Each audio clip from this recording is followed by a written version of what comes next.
it in a minute. By the way, if you don't know who I am, my name is Jackie M. I used to own a restaurant, a Malaysian restaurant here in Sydney, Australia. I specialize in hawker food, and today's topic is a little bit interesting. It's kind of like a test kitchen environment, guys. I just want to give you the heads up that this is not how I would make it to sell back in the day. All right, Roti Canai, which is a Malaysian flipped bread, which is very, very popular. Is it live on Facebook and on YouTube? Okay, but anyway, thanks again so much for joining me. Make sure you say hello. Let me know where you're watching from. And you know what? I'm gonna add my, where is it? Oh, it's not here. It's on another screen. But I'll get you to sign up to my email list, jackiem.com.au/email. Okay? And that's the best way to keep up to date with what I'm doing. And also I've got a very important announcement coming up for those of you in particular who want to learn how to cook Malaysian food at an expert level. You should sign up to my email because I've got a very interesting proposition coming up very, very soon. Okay, but anyway, so the context of this is Roti Canai, which is also known as Roti Paratha in Singapore, and also when you go and buy roti, frozen roti in the shops, in lots of places here in Australia, you can buy them at Asian grocery stores, at Indian grocery stores, and even at places like Woolworths and Aldi nowadays. Okay, but Roti Canai is like a flaky flatbread that's usually made by flipping the dough till it's a very, very thin layer, and then you fold it up or you twirl it and whatnot. And I actually used to make this at my restaurant. But my little grommet, Noah, who has Down syndrome, he is very, very stubborn, very, very set in his ways, and he loves eating roti. But his introduction to Roti Canai here in Australia was eating the frozen roti that we would buy, you know, in the store that's labeled as Roti Paratha. And if you've ever bought those rotis, they're round, okay? And the roti that I flip and sell are actually square. And he won't touch my roti, even though in my opinion it's got better flavor because it's got a lot more complexity and its flavor and all that sort of stuff. But because he won't eat it, and I'm tired of spending so much money in buying frozen roti because he can go through a whole bunch of it at any one sitting. And also, just a little bit, I mean, in my old age, I'm a little bit conscious about ultra processed food nowadays, okay, ingredients and that sort of stuff. So I try and make stuff myself at home where I can help it. And by the way, the technique I'm going to show you, if you actually own a Thermomix, this would be very helpful. If you don't own a Thermomix, it doesn't matter, okay? I make the dough using a Thermomix simply because it's the most convenient, but I actually have an inkling that the dough might actually turn out better using a regular dough mixer, okay? And just to kind of like add an additional caveat to this. Okay, there's multiple caveats, but this particular hack in making Roti Canai that looks like the frozen roti that you buy at the stores, which incidentally means you don't have to flip it. You don't have to learn or master how to flip Roti Canai. So that's great if you're one of those people who love eating roti but don't know how to flip to save your life. This is a great session for you. The caveats are, first of all, I'm no expert at making it this way, okay? Like I said, I make the flipped version, which I used to sell. But this particular hack I made for Noah's sake. And just to kind of give some context as to where I got this inspiration from. Firstly, back when I had my restaurant many, many years ago, if you know spiral curry puffs, right? I've made spiral curry puffs for a long, long time myself, for decades, okay? It did occur to me like maybe 15, 20 years ago about like frozen roti looking visually similar to giant spiral curry puff dough, the way I roll them, but they've got like all these circular patterns, right? And I have actually, I've totally forgotten about it until these last few weeks actually. I have actually one time attempted to make giant spiral curry puff dough, like a big giant log, and then cut it up and then roll it flat, okay, to get the circles, and then cook it up as Roti Canai. It didn't turn out. So I totally forgot about that. But this is, you know, to give you some idea, kind of like borrows from that vibe, okay? First of all, when we went to Malaysia, the last couple of trips at least, we stay, or we used to, we're not going to much anymore, stay at Bukit Bintang in Kuala Lumpur. And near our hotel in at the top of Jalan Alor, I think it is, there's actually a lot of like Chinese Muslim stores opening up, and one of them does this Chinese roti. What's it called? Well, they're basically, they look a little bit like roti canai, right? But they roll out this dough, right, and then they add some minced meat filling to it. It's like a Chinese Muslim, like Chinese as in not Malaysian Chinese, but China Chinese. Okay, so there are these mainland China Chinese restaurateurs who've come to Malaysia in recent years and opened their own eateries and brought mainland Chinese, Muslim Chinese food with them. Okay, so they draw huge lines every time we walk past, but I've watched how they make their version of like these pancakes that are filled with minced meat as well. So this kind of borrows from that a little bit. And finally, there's a YouTube channel that I watch that's also by a mainland Chinese master chef, right, an old guy. He speaks Chinese, and I've borrowed some elements of how he does his version of these pancakes as well. Okay, so all that put together is what I've come up with. It is a test kitchen vibe. Okay, so I'm no expert. You're gonna find that I might be a little bit clumsy in how I make it, but I'm going to play the video for you and I'm going to talk through it live in real time. Okay, so I pre-recorded the method. They just call them beef rotis. They're called beef rotis in Malaysia, according to Paul. But anyway, so say hello, by the way, guys. Let me know where you're watching from. If you've got any questions at all, hit me up and I'll try to answer them. If you caught my previous live a week ago on Day, I'm still working on the show notes for you guys. Okay, so if you're not on my email list, make sure you sign up so you can get a hold of the recipe for the on day when they're ready. But anyway, so the pre-recorded method, the overhead camera, is probably about 20 minutes long, all in. Okay, and I'm gonna play the recording and I'm gonna talk over it to let you guys know what's happening. Okay, again, say hello, let me know where you're watching from, hit me up with any questions, and let's roll with this. Where are we? Overhead, front, insert. Okay, let me just make sure I'm standing. Okay, this is not it. Front insert, have I got this? No. Okay, let me just try and find the right video here. Okay, record.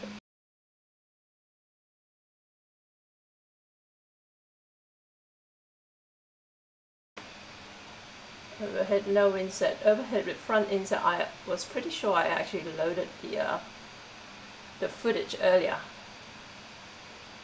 Okay, here we go. Okay. Thanks again for your patience. Sorry, I've got so many scenes loaded that I get confused which one's running where.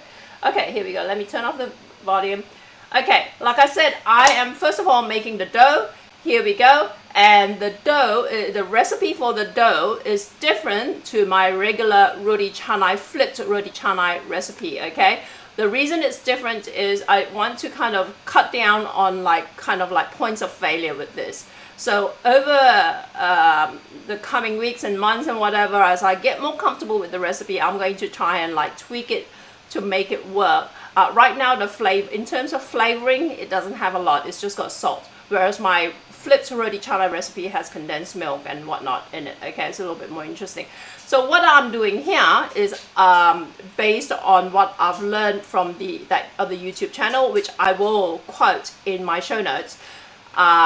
He makes the dough in 2 batches. Okay, so the first half of the dough, he actually kneads it using boiling water. So the water that you just saw was added to half the amount of flour that I would need for the dough ultimately. Okay, so that's being kneaded for a couple minutes, 3 minutes I think, in the Thermomix. If you're doing it by hand, it will take longer.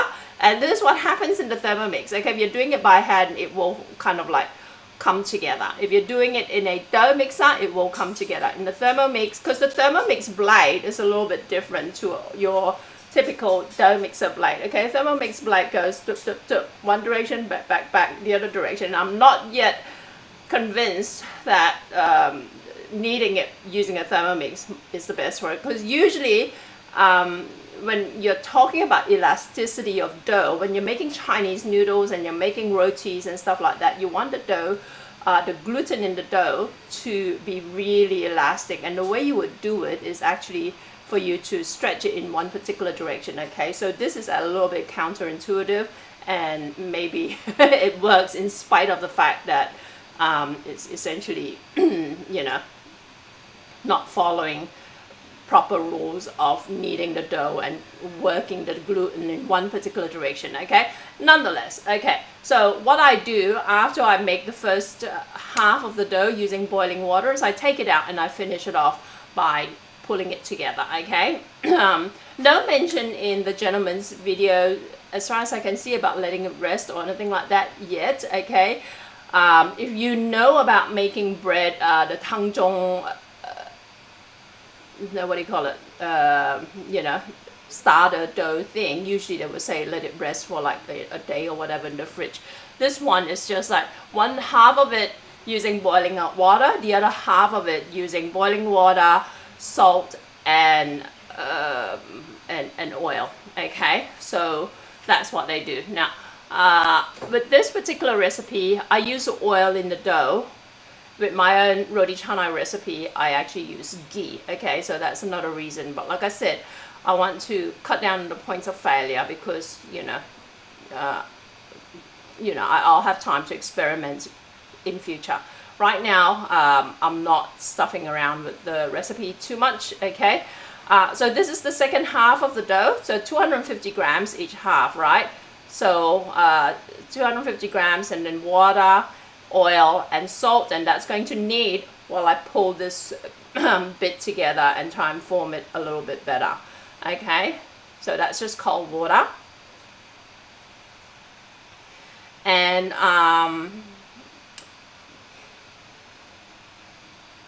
the flour I'm using here is just plain flour. In the past, when I've experimented with my Roti Canai dough, my own Roti Canai dough, you guys might have gotten really confused over the years because I would use plain flour one time, another time I would use bread flour, which has a higher gluten content, another time I would use plain flour plus gluten flour, which is something that's a little bit specialized, okay, which you have to hunt down from Asian grocery stores and stuff like that. Don't worry about any of that at the moment. I'm using just plain flour here, okay? So so that's the oil that's going in. And again, like I said, the Chinese chef actually just kneads everything by hand, okay? But it does mean a lot of time and a lot of mess and a lot of working area sort of stuff to get this done. The other thing I want to mention, with my flipped Roti Canai recipe, you do need to let the dough rest for at least a couple of hours, 2 to 8 hours in between, like prepping the dough and flipping it. You need to let it rest, okay? With this, the resting time is very, very minimal. We're talking about like 5 minutes here and 15 minutes there, so practically negligible, okay? So I've pulled this together a little bit, and then a couple of, I've made this maybe about 4 times, right? So again, like I said, this is a work in progress, okay? Don't kind of like crucify me too much about how unsophisticated this particular hack is, okay? Now, couple of times I've made it where the dough was a little bit too soft and sticky. Then you just got to tweak it and just like, add a little bit of flour and stuff like that, okay? So I've pulled this together. This is what it looks like, okay? If you were kneading this by hand, you would then add the other stuff and mix it in. Right now, I decided to break it up and chuck it into the Thermomix and finish off the kneading. You notice what's currently in the Thermomix with the second batch of flour is very runny, slushy, okay? So I know it's got too much liquid in it, but don't worry too much. We can still make it work, okay? So what was I gonna say?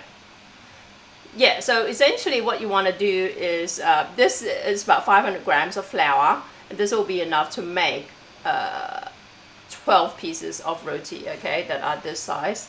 Okay, I made some earlier for Noah. So what Noah does every morning, Paul cooks one up for him to take to school in his lunchbox, and on weekends and whatever else, he eats more of these. Okay, so 12 pieces is enough to basically last a week, sort of thing. Okay, you see that's a little bit sticky, and I'm just going to sprinkle a little bit of flour over it. Okay, and before I knead it again, so far we've had 3 minutes on the first lot of dough, 3 minutes on the second lot of dough.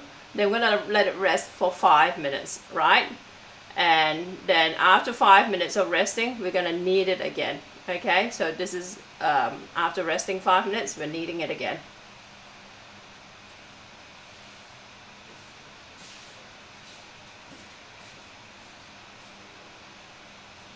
And don't forget, guys, jackiem.com.au/email is where I'll be sending out the recipes. Okay, I'm not the biggest fan of. If you go to jackiem.com.au, you'll see that I've got like about 600 blog posts there. Of that, maybe 400 recipes. So I've already posted a heck of a lot of recipes.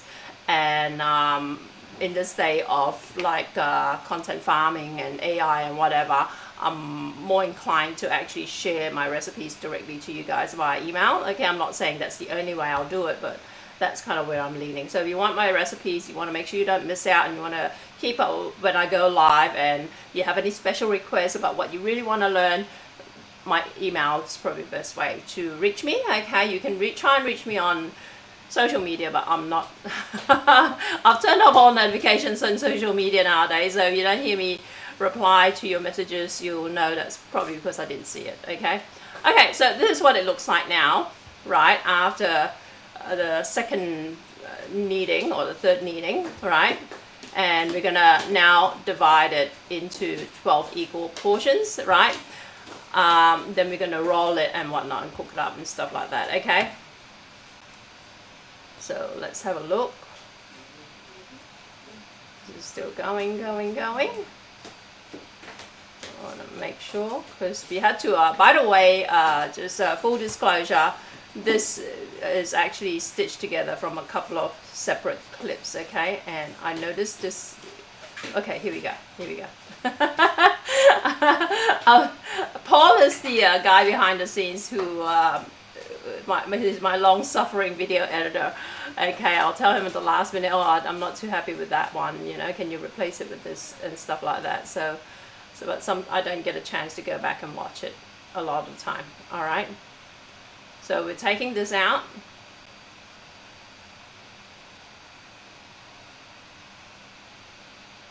And this is where you want to let it rest for 15 minutes, okay? So while it's resting, you can go and like get some other stuff ready. Oh, by the way, I don't know if this was captured on video. There's actually a second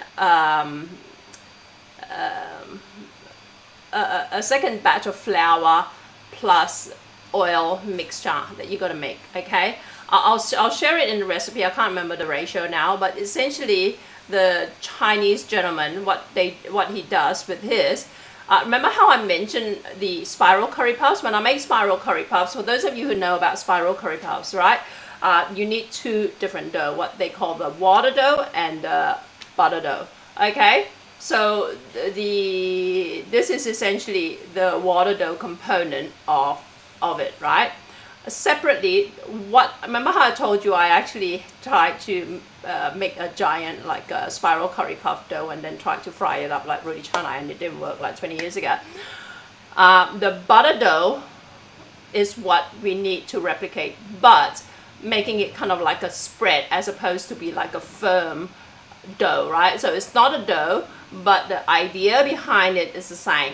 The idea behind it is that you need a layer of butter, just like making croissant, right? Making croissant and making spiral curry puffs have the same idea, which is you want to actually have the water dough layered with butter in between, okay? So remember, with the spiral curry puff, the butter is mixed with flour, and then you form them into firm lumps, right? And that's what you use to work, you know, to do the roly-poly thing with the spiral curry puffs. With croissant, remember how, I don't know if you know anything about making croissant, you actually have to freeze like butter sheets and then whatever. It's just so incredibly complicated. This kind of splits the difference, okay? It's essentially, well, the Chinese gentleman uses he uses oil, okay? He uses cooking oil mixed with some flour, okay? So it's like a paste sort of thing, right?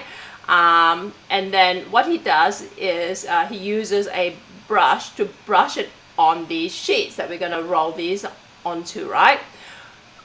I've used vegetable oil and I've also used ghee, okay? I think with this batch, I think I used ghee plus flour, okay? So the amount of flour is very little compared to the ghee slash oil, whatever you decide to run with, right?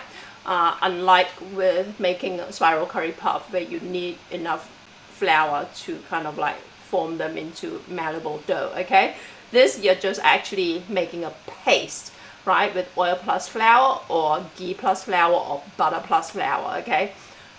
So with this, I'm dividing this into 12 more or less roughly equal portions, okay?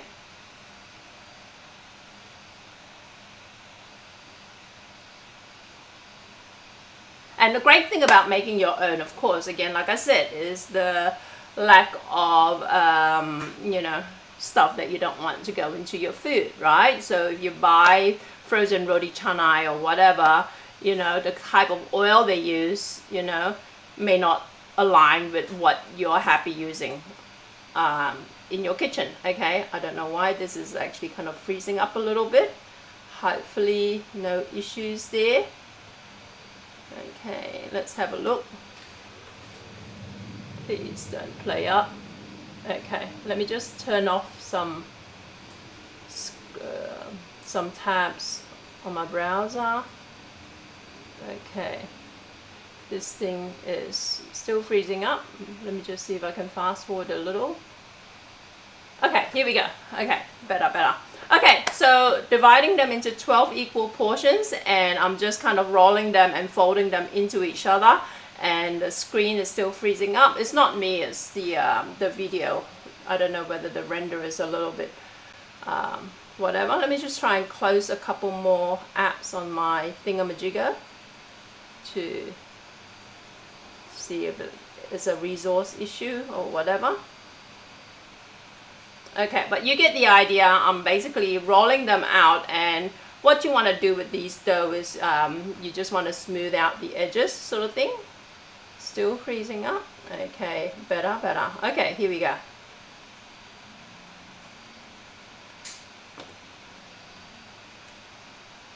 Okay, so I've done all that, right? And where am I now? Okay, it's actually just popped back to the front of the video. Let's try and play it again. Move it to the right spot. Okay, so this is the that pasty thing I mentioned, okay? So I don't know if I recorded, I don't think I even captured it on camera because I made this in one of my back Thermomixes. But you see what I mean? This is a pasty version of it. It's ghee or butter plus flour, okay? Again, recipe will be in the notes I'll email out, jackiem.com/email. Sign up to my email list to get all my content and also to keep up with all the stuff that I've got happening, okay?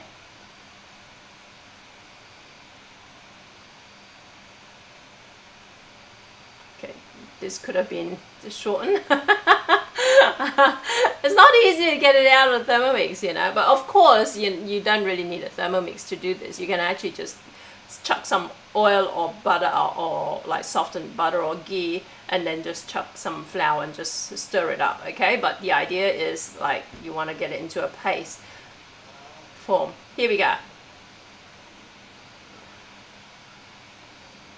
Okay, so what you want to do now is roll these into rectangles, okay? The Chinese chef does it a little bit different. He does it in these big sheets and then like, but it's a little bit cumbersome for me to work with a big sheet, okay? So I'm doing them in single portions. But the way you're meant to roll it, you want to actually roll it in such a way that it works the gluten in a particular direction. So he was rolling them at an angle, like a 45-degree angle, okay? But you know, this is for my kid for his lunchbox, so I'm not that invested in making it so perfect at the moment. Again, because I don't actually sell this, right? But again, also because I'm very new at this, so I'm still learning as we go.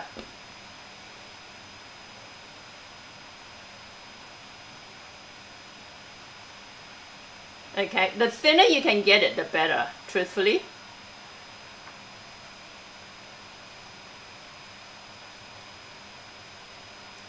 If you can imagine a roti canai or a croissant, right? The thinner the layer, the more like layers you can actually get out of it, right? So you see that's the pasty mixture, and the Chinese gentleman, I'm so sorry I can't remember his name, but it's I'll share it in the show notes, okay? He says to make sure that you get it through like all, like the whole surface area, okay? Make sure especially the edges and whatever. But again, he does a big giant sheet and then he folds it up sort of stuff, but I'm just doing tiny little portions here. And then, okay, so this is what you want to do. You want to lift it up and then you want to fold it like an accordion basically, right?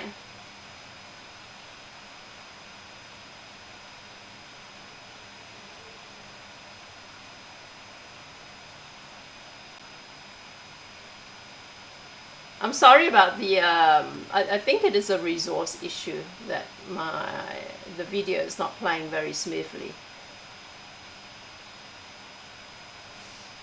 Maybe we can do a short little highlights edit of it sort of thing for you guys to watch it, like, you know, quickly, just to kind of like get the general vibe of it.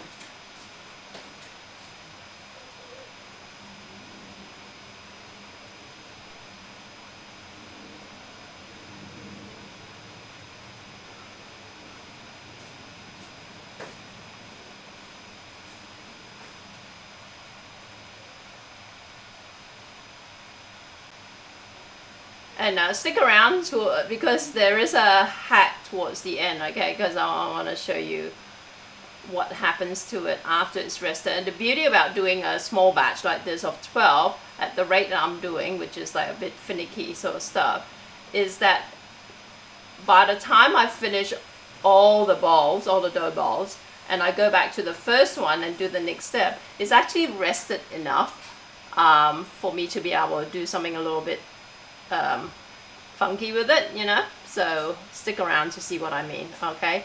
I don't know how much of this folding thing, oh, not that much.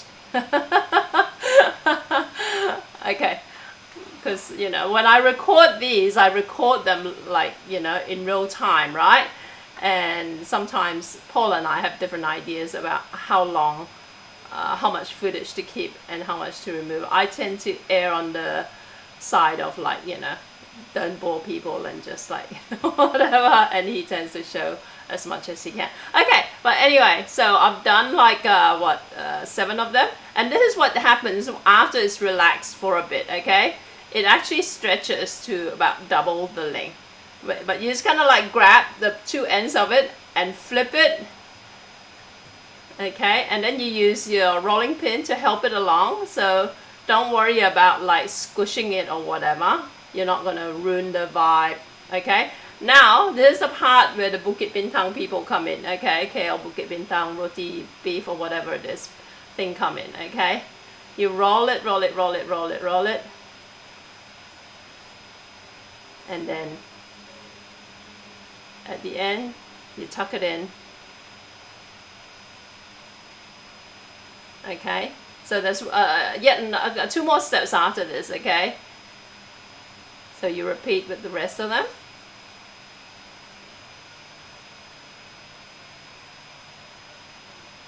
So you kind of like tap it in the middle on your work surface sort of thing, and you see it stretches by like double the length, okay? And that's what you want to go for.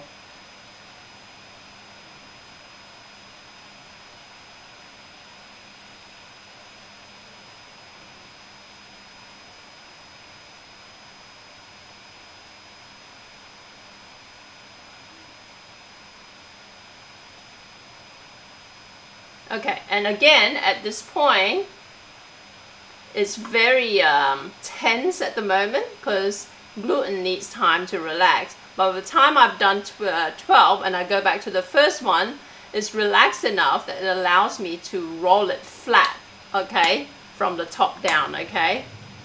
So this is where you get that replication of frozen roti prata or roti canai, okay? They always call it roti prata everywhere else except in Malaysia that I've seen, okay?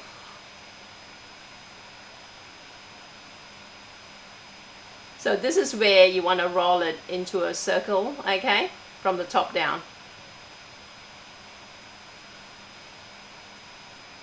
And then, by the way, you know the frozen roti, it's frozen, okay, it's raw and it's frozen. I did try and freeze it using baking sheets in between. Baking sheets are not a good idea, and I found that out the hard way, okay, because it does stick to the roti. So I actually had to defrost it and try it again. So what I do nowadays is I actually partially cook them. Okay, so instead of using plastic, you know, you don't want to waste too much plastic, right?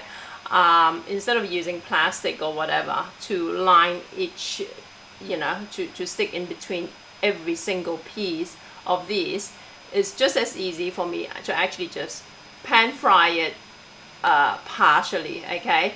And then once it's cooled down, chuck it in a freezer bag, chuck it in the freezer, and every morning Noah will grab that bag from the freezer and Paul will cook up a piece of roti for him, okay? Sorry about my Jackie M email thing. Let me just see if I can move. Oopsies, that's not what I meant to do. Okay, this is what I meant to do. Here we go.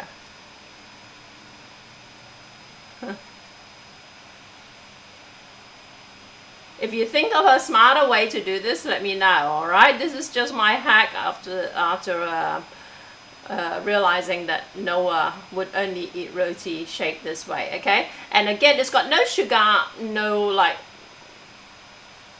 no ghee in the, you know, in the original dough itself, right? Nowadays, I do put a bit of ghee in that spread sort of stuff. But the original Chinese, mainland northern Chinese recipe for it just uses oil, which to me like could be improved with like, you know, I want that buttery flavor sort of thing. So use ghee or use butter. And also what I'm going to try in future is to reintroduce some condensed milk in it because I think it gives it a really nice flavor as well, okay? But Noah seems to like it this way, so it doesn't bother him. And also, if you buy any like frozen roti, you will see that they don't have like condensed milk in them. It's just salt, flour, and water, and oil. Okay, so it's not like they're any more fancy anyway. Okay, so that's essentially it. You make all these, and you should be able to do the 12 pieces in the space of like, I don't know, just over an hour, I guess. So set aside an hour each week and make this and keep it in the freezer, and you don't have to worry about spending like, you know, there's a fraction the cost of buying the frozen variety at your grocery store, and also healthier, right? Because you get to choose what sort of oil goes into it and what sort of other ingredients go into it, and pretty easy. Okay, let me see, we are just about done. And don't forget, if you got any questions, hit me up.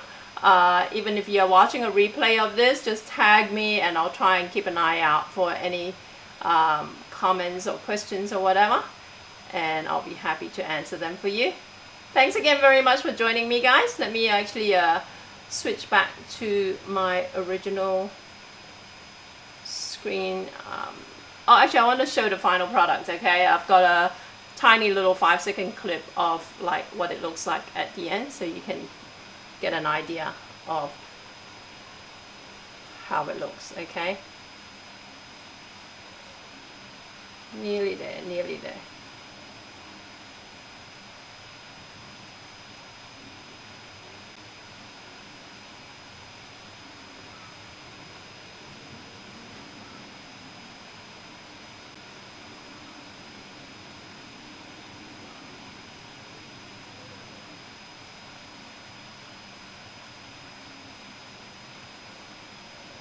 Okay, so this is what it looks like at the end. When you cook it for real, right, when you finish it off, you do want to use more oil or ghee or whatever else to cook it up, okay?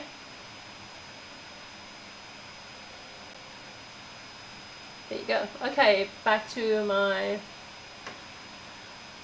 main screen. Okay, so I hope you found this useful. Hit me up if you've got any questions. Don't forget to sign up, jackiem.com.au/email, especially if you're on my email waiting list. If you've heard about Malaysian Street Food Academy, it's something that I have been very, very quiet about because I wanted to revamp the whole thing and create a new offer around that.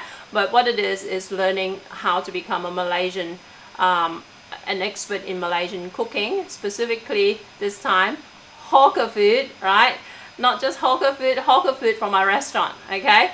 From which I closed 12 years ago. Don't keep asking me where's my restaurant and when can you book a table and whatever. I closed it 12 years ago. I always remember when I closed it because it coincided with when Noah was born, which was 12 years ago. I actually closed it because there's a bit of a story around it because because he's disabled and was very sick, I basically had to give it up to look after him. That's why I do what I do now, okay? So thanks again very much for joining me, guys, and I look forward to seeing you again. And again, hit me up if you've got any questions. Ciao, and let me just kill